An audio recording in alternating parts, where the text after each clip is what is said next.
Hello everyone, it's Racer Electronics and PS2 repair here. I finally got the no power in.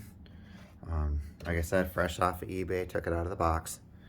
Um, we're going to troubleshoot this issue. I'm going to show you that verify this thing has no power. Go ahead and plug it in. This is my test cable. My test cable here. I usually plug it into over here. We're going to go ahead and flip the switch. And look, we don't have any red light. So I'll go ahead and get this apart and start troubleshooting this issue.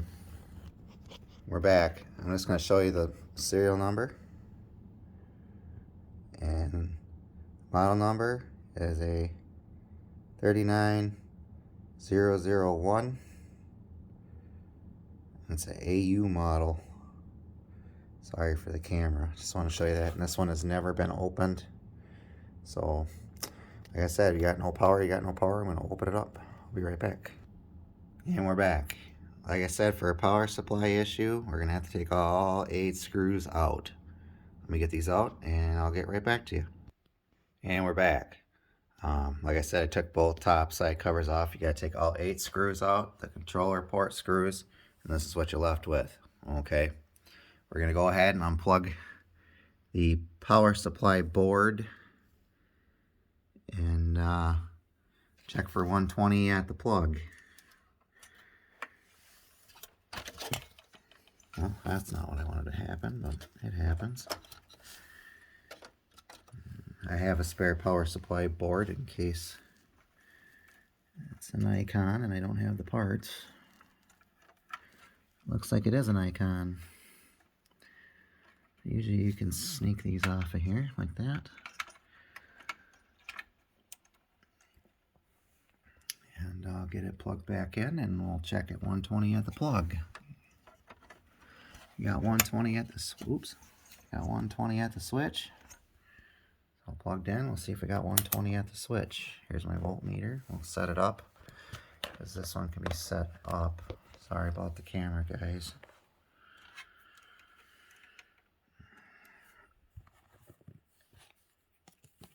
This will test your switch. See if I can set this up here and prop it up here. Get a better angle at it. See if I can set it up. I can't set it on the box. It kind of stinks. Excuse my finger. Let's see if I can do it this way. There we go. Like I said, you're going to have your negative and your positive. Your positive is going to go on the white. Your negative is going to go on the black.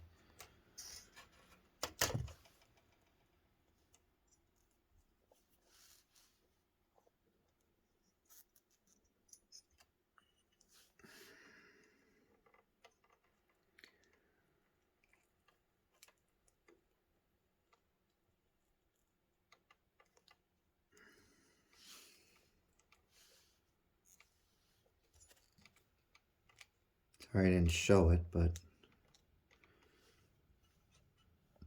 I'm going to flip the switch. Let's see what comes up on the meter here.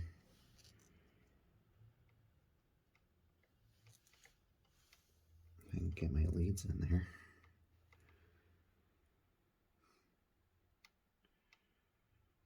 Got nothing.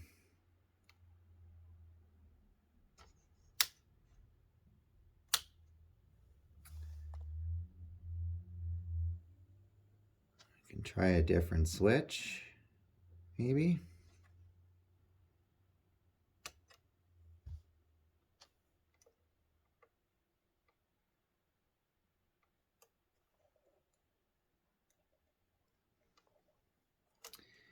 I highly doubt that's our issue. Let me see if I can get it from the back here and see. Sometimes you don't get a good connection up front.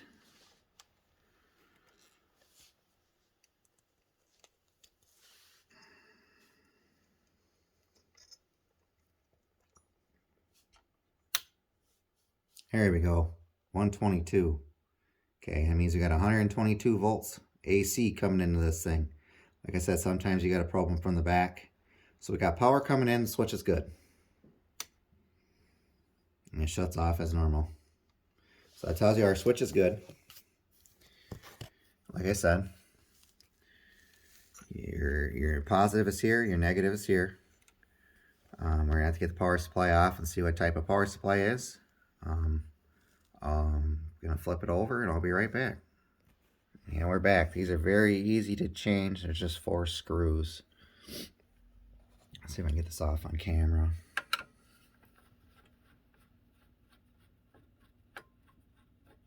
Yes, I do have a parts console in case it's something else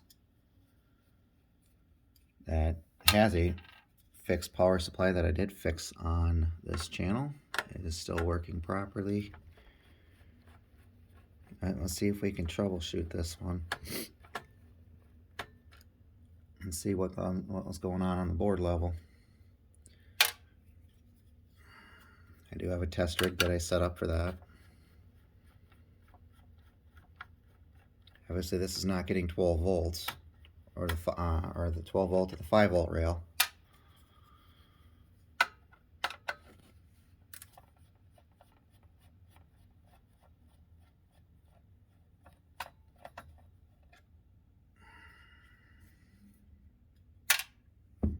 It's very simple. You just make sure you're guiding full of the pins.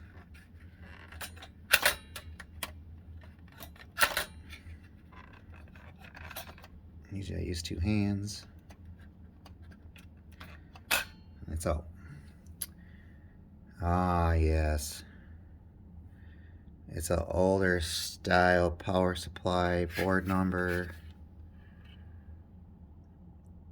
is 1468-623-31. These don't use anything but a DC to DC converter, but we still do have that little bastard right there, which we're going to test to see if it's any good. You go pin 1 and pin 4, it's no different. Let's see if I can get a number off of this thing. I bet you I can't. But give me a second and we'll get it all set up on the bench, and we'll see what's going on with this thing. And we're back. I had to get this on the bench. Let me do a couple checks. I'm gonna go get my meter and we'll be right back. And we're back. I got my meter here. I'm only using this as a temporary bench. I'm gonna test this optocoupler here. I'm gonna go ahead and try to desolder it really quick, and I'll show you how to test it. I'll be right back. Alright folks, I swapped the optocoupler. There's no change. I'm going to troubleshoot this in a future video. I'm going to have to get some parts. I'm probably going to get some DC-DC to converters and try to find out where I can get a new one of these, the older style. That's a newer style for like a Delta power supply. I know it's good because I tested it before off camera. We still don't have 12 volts at the connector, so I'm going to take my parts console and take the power supply out of that because I know it's good. I'll be right back. And we're back. I'm just going to put the one in for my parts console. Well, like I told you, I'll troubleshoot this one at a later date. Apparently, we've got a problem with the DC side of the circuit. It probably could be this right here, which is a DC to DC converter, or the voltage regulator here. I might have fried this when I put it in backwards. I still have the original one, so probably swap that one back in. Make sure I took a picture of it, make sure the orientation's right. Like I said, we'll visit this power supply at another date. For testing purposes, I'm going to put the other one back in. We'll get it reassembled. I'm going to test to make sure the laser works, etc. I'll be right back. Alright, my parts console power supply is in. It's all hooked up. Put the screws back in and we'll proceed to put it back together enough to test. I'm going to probably swap the laser on this if I have one, to refurbish it fully so that we don't have any future issues. They're not reading discs if I have the right laser, of course. I usually just swap these power supplies. They're you know, if it's a Delta one, I'll fix it because I know what's wrong with them. The power inverter or DC to DC opto coupler goes bad. It's a common problem. Like I said, I got my other parts console out to take that power supply because I put my fixed power supply in there to test this one, and then I'm gonna have to either get a different power supply for it. The board is shot anyways. It's a 3001R. I'll probably put the power supply stuff back in it. It's good for parts, like I said. The drive is still good. Like I said, the only thing that's not good on it is a power supply. Anyways, like I said, let's get back to it. Let's get this other one running and see if it'll read any discs. Always make sure to thread your screws in straight. Like I said, we'll put this back in the shell and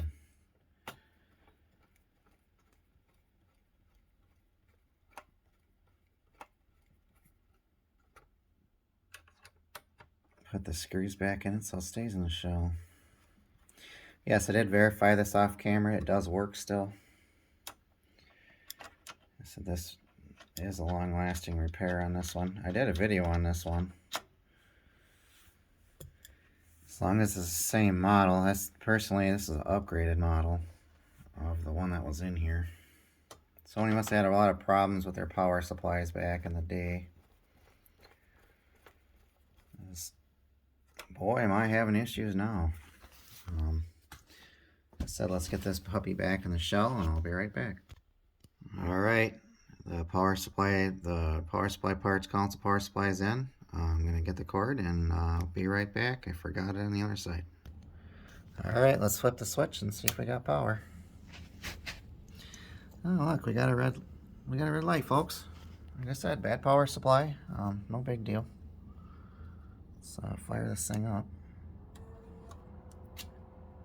Open the tray, see if the tray works. The tray works pretty good.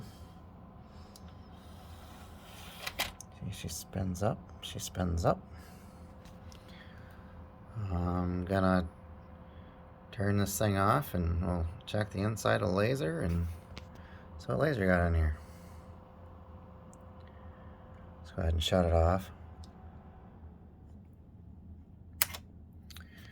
So we've got power, folks. Looks like the fan's working okay. Like I said, let's get in here and see what kind of laser we got. See if I need to, see if we can swap it out or put a new one in here or not. And I'll show you the process on that. I like to refurbish these. If you got the parts, well, then don't change them out.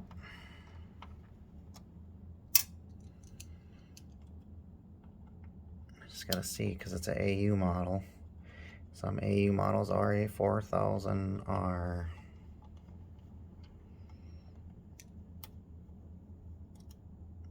It's very rare to see a 4000R in one of these 39001s. I've had a couple, but they weren't mine.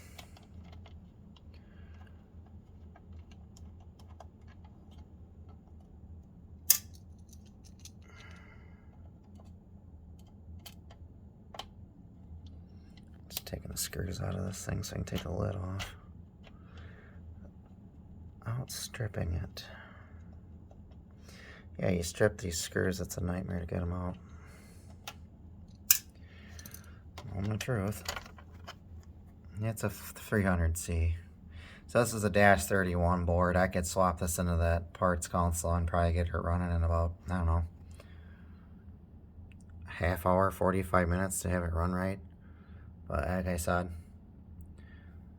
this is just for whatever. We're probably going to put a laser in this thing. So I get it turned back on here.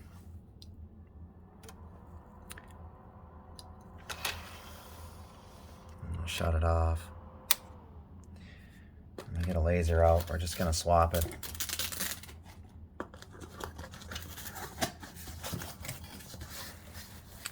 Better to do it now than when it's open than do it later. The other one I already have pre-prepped. It supposedly was bad. Yeah, this is a blue. I got a blue. I already took the anti-static off of this one because I was testing it in the other one.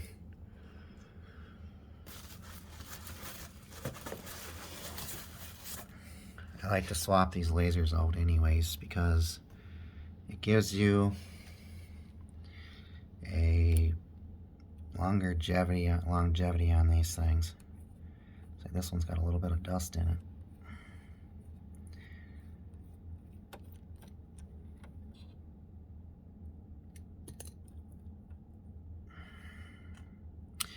I'll put this camera down and I'll be right back after the laser swap. I'll show you how to swap all the parts on the laser back to the blazer. Because you gotta swap the tilt screw, you gotta swap all that stuff. I'll be right back. Alright, we're back. I got the old laser out. This is why you need a T4 Torx, but everybody, and don't lose this screw. I've lost the screw. That's why I need a T4 Torx. I lost this screw. And one time in a carpet. Like I said, I'll be right back. I need to swap it to the other laser and I'll show you how to do the other stuff.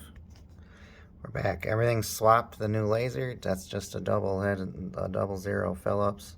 Like I said, that's a T4. That's your tilt screw. Don't lose that. You need it. I'll show you how to adjust it in a minute. Let me get this laser in here and I'll be right back. Alrighty, the new laser's in. Like I said, just gotta take that screw out there. You don't have to touch anything else in here. You don't need to lube the rails. You don't need nothing. Let's see what happens when I turn it back on here. I'll put a disc in it. Should pop back up. Everything should be cool. Everything is cool. Let's pop a DVD in it and see what happens. I always like to dry fire these before I put them back together. And then we'll put it on the TV and we'll see what happens here. Let's grab a game over here. I'll just grab a Solcom. I'll put my parts one back together later. Off camera. Let's put the lid back on it just a second. Let's put the lid back on so I have the magnet part, because like I said, I don't like to do it without it. And let's pop the tray open. You don't need the screws in for this.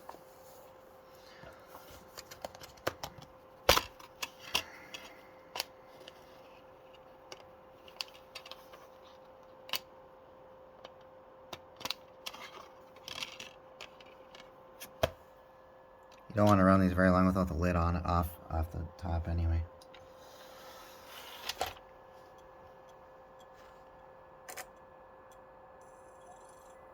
Seems like she's reading it just fine.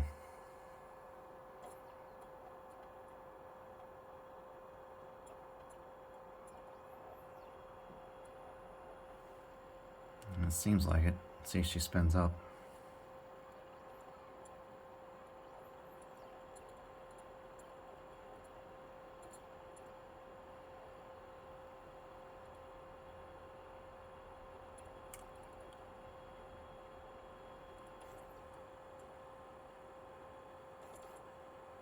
Seems like she's reading just fine.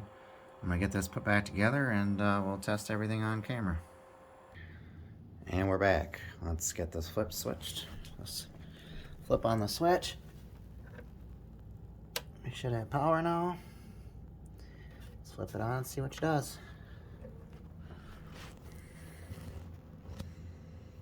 So we got a Sony Computer Entertainment.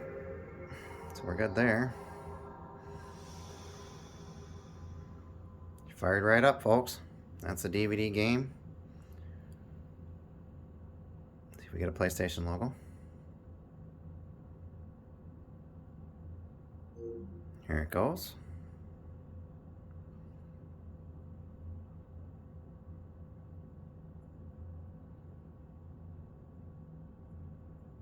Apparently I had a save on this card, on this memory card. I'm checking the memory card too.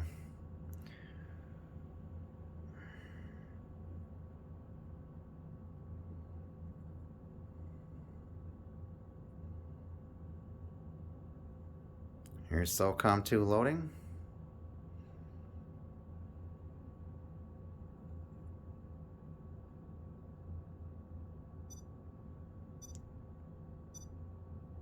Says there's insufficient space. We don't care about that. I'm just gonna go ahead and hit OK, continue. Like I said, this is AV. It's not a 100%. I do have a HDMI adapter for these that I tend to use sometimes, but in this particular case, we're not using it for testing purposes. Seems to be running okay.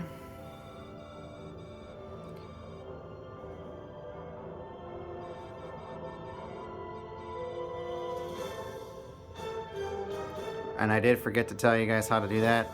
Basically, when you have the laser in there and it's in there enough, you want to turn it all the way down and back it off about a 1.5 to 2 turns so she slides freely. That should be good enough for your tilt. Your angle, I should say. It's your angle adjustment. Usually, if you'll see where they at Loctite on those, they don't come like loose. You'll see where the Loctite stops. That's where you want to stop.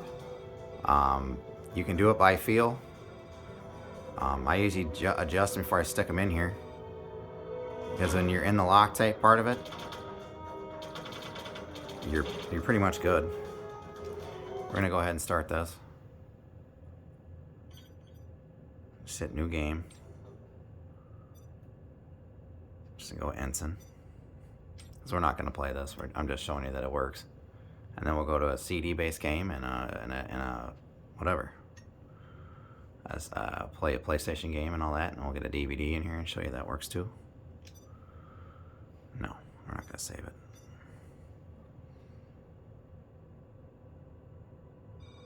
Like I said, this works. Works just fine. So we're gonna go ahead and swap this to a CD game, and like I said, I'm not going to do any more testing off camera. I just usually just put them away. This one's fully refurbished. Refurbished consoles these days aren't going for very much. Loose. If I had this thing where I could put it in a box and all that stuff, no. Like I said, these things on eBay broken are expensive. So if you're trying to make a flip or trying to flip these things, I mean, you buy one for 50 bucks with shipping and you got a $20 laser in it, you're already in it for 70 bucks. So, I mean, like I said, it is what it is. I mean, a power supply online for eBay is like $30. I mean, unless you can get one of those Chinese power supplies, and those even went up in price. I remember back 2 years ago, you can get them for like 10 bucks, but you had to wait like a month and a half to get them. But like I said, I fixed this one. This one was actually in a 39001. I swapped it to fix that one to test it. So, like I said, we're gonna go ahead and put a different disc in here. We're gonna reset it. Make sure reset function goes. Reset. Like I said, my 5001 down here is soft modded, and I had to put a laser in that one too. And ooh, that one's pretty scratched up. I should probably go get that resurfaced. Yeah, but we're gonna go ahead and put a CD-based game in here, and then we'll try a DVD and make sure all that's working, and it should be all right. And because these really things had a problem with the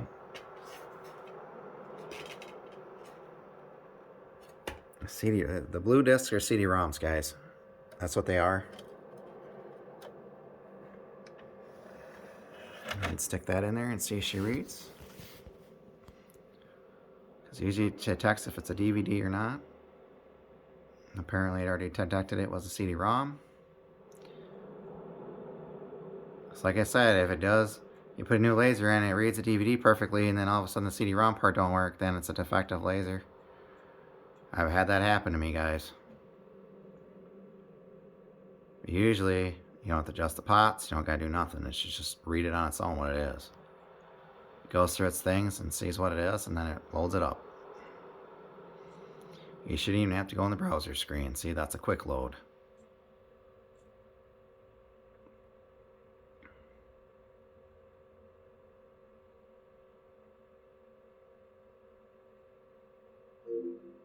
That's pretty quick.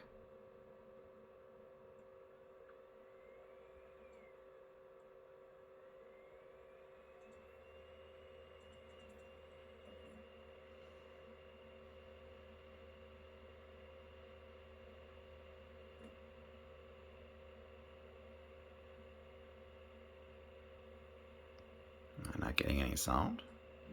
There we go. What to say?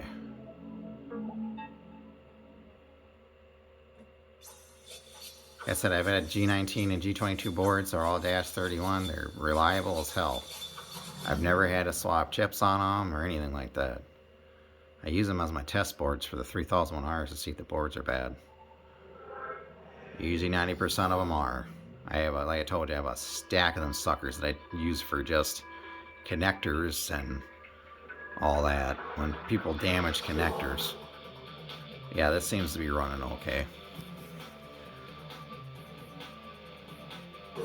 There's no skipping, there's no nothing. Let's see how it's gonna do here. Welcome to Ford Racing 3.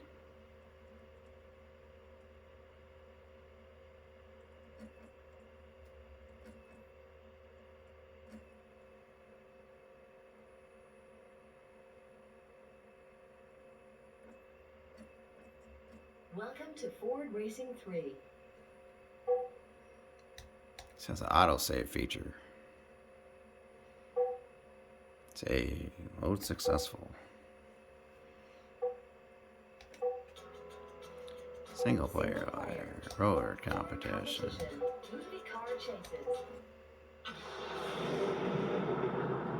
So it seems to be running okay. We'll check a PlayStation disc, and I think this thing will be good to go. After I put a DVD in it, a regular movie DVD. Like I said, we'll play the Turtles again and avoid playing it to avoid a copyright strike. 3, 2, 1, go.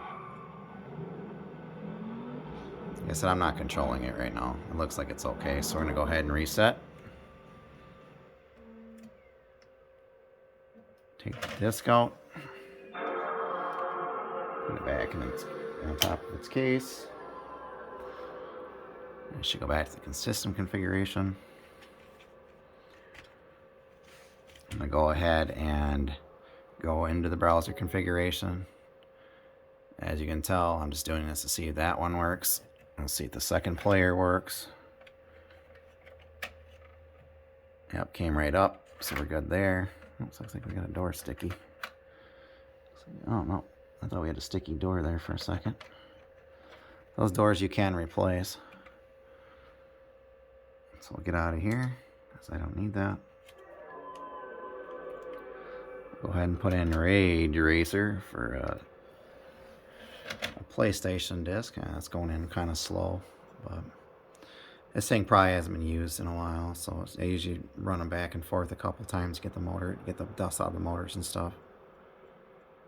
Just gonna figure out what it is.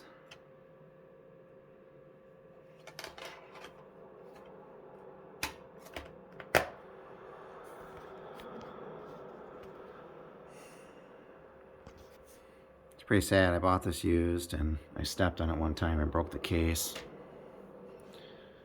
There it goes. Let's just see the PlayStation logo.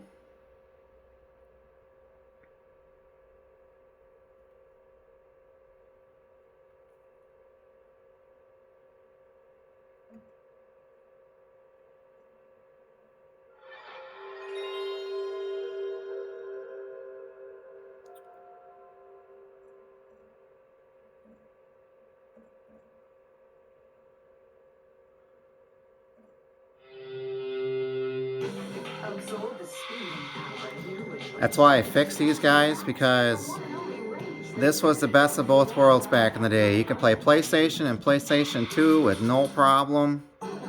I totally forgot about that back in the day, that these were backwards compatible. And I got rid of all my PlayStation stuff. all my PlayStation games.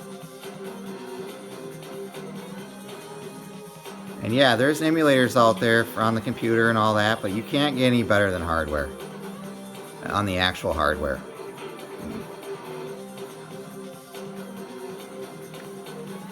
Seems that's working okay, so when you hit the start button,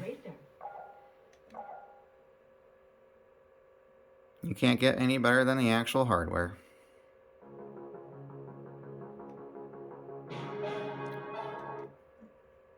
All loading.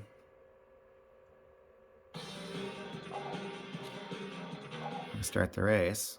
Racers, start your engines and let's get it on.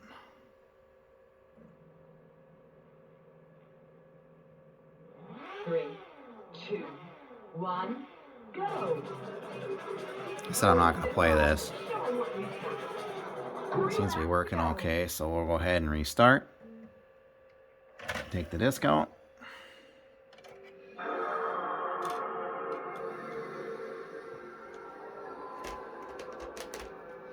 Yeah, these you can play audio CDs and all that stuff.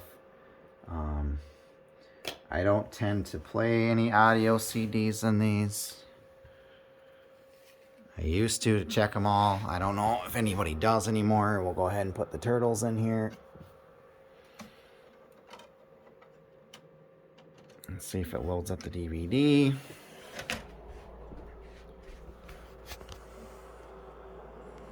And yes, I do have eject motors and stuff like that. They're all the same from version 5, version 7. Like I said, you can swap the drives out as long as they're the same drive. I've done it. That loads up DVD, okay. Like I told you, I'm not going to play it all. I'm just going to show you that it works. And like and subscribe. I need some more subscribers to make more quality content for this channel. If you've got a PlayStation 2 that doesn't work and you want it to be on the channel, just get a hold of me. It's on my contact info on my page. I can fix it for you and it'll make a great entertaining video. A lot of people can swap their power supplies themselves and all that stuff. But you got it, like I told you, you don't have to take all the screws out for certain things. If you just want to take the top off or anything like that.